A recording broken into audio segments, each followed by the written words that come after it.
ഞങ്ങളുടെ നേതാവ് മഹാനായ നബി മുഹമ്മദ് മുസ്തഫ സല്ലല്ലാഹു അലൈഹി വസല്ലമ തങ്ങളുടെ റൗള ഷരീഫിന്റെ മുറ്റത്ത് ചെന്ന് സലാം പറയാൻ ഭാഗ്യം തരണേ അല്ലാ.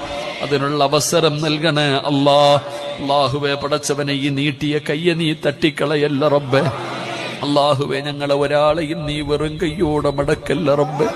ഞങ്ങൾക്ക് നീ അഹങ്കാരം തരല്ലേ അല്ലാ. ഞങ്ങൾക്ക് അസൂയ തരല്ലേ അല്ലാ. കുശുമ്പ് തരല്ലേ അല്ലാ. അല്ലാഹുവേ, നീ ഞങ്ങളെ മുനാഫിക്കീങ്ങളിൽ പെടുത്തല്ല അല്ലാ. നരകത്തിലെ ഏറ്റവും വലിയ ശിക്ഷ മുനാഫിക്കിനാണ് റബ്ബേ. ഞങ്ങളെ നീ കാക്കണേ അല്ലാ. ഞങ്ങളുടെ ഈമാൻ നീ ഉറപ്പിക്കണേ അല്ലാ. മരിക്കുന്ന കാലം വരെ ആരുടെ മുമ്പിലും കൈനീട്ടി യാചിക്കേണ്ട അവസ്ഥ വരുത്തല്ല റബ്ബേ. ഒരാളുടെ മുമ്പിലും തലതാഴ്ത്തേണ്ട അവസ്ഥ വരുത്തല്ല റബ്ബേ. അല്ലാഹുവേ, പ്രവാസികളെ നീ അനുഗ്രഹിക്കണേ അല്ലാ. അവർക്ക് നീ സമാധാനം നൽകണേ അല്ലാ. അവരുടെ ജോലിയിൽ നീ